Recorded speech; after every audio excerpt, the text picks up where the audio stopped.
अलैकुम। मैं जी मोहम्मद यूनुस ਬੱਲੂ ਮੋੜ ਜ਼ਿਲ੍ਹਾ ਜੰਗ ਤੋਂ ਬੋਲ ਰਿਹਾ ਜੀ।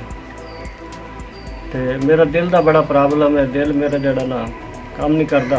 ਡਾਕਟਰਾਂ ਨੇ ਤੇਰਾ ਬਾਈਪਾਸ ਆਪਰੇਸ਼ਨ ਹੈ ਤੇ ਲਿਆਦਾ ਮੇਰੇ ਨਿੱਕੇ ਨਿੱਕੇ ਬੱਚੇ ਆ ਤੇ ਮੈਂ 2 ਸਾਲ ਹੋ ਗਏ ਨੇ ਬੜਾ ਇਸ ਬਿਮਾਰੀ ਦੇ ਵਿੱਚ ਮੁਬਤਲਾ, ਕੰਮ ਨਹੀਂ ਕਰ ਸਕਦਾ ਤੇ ਮੇਰੇ ਬੱਚਿਆਂ ਦਾ ਵੀ ਜਿਹੜਾ ਨਿਜ਼ਾਮ ਬੜਾ ਗਲਤ ਹੈ ਤੇ ਲਿਆਦਾ ਮੇਰੀ ਮਿਹਰਬਾਨੀ ਕਰਕੇ ਨਾ ਵਜ਼ੀਰ ਆਲਾ ਸੇ अपील है कि मेरी मदद की जाए, मेरा इलाज भी कराया जाए।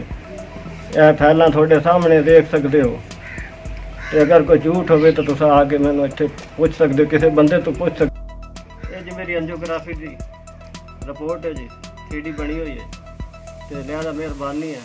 मेरे निके निके बच्चे ने, मेरा करने वाला कोई नहीं तो मेहरबानी करके कोई मेरे बच्चों को भी कोई हाल सोचा जाए, मेरा भी इलाज कराया जाए।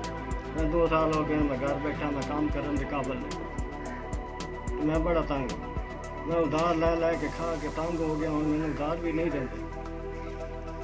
मेरे वज़ीर आला से अपील है मेरी मदद की।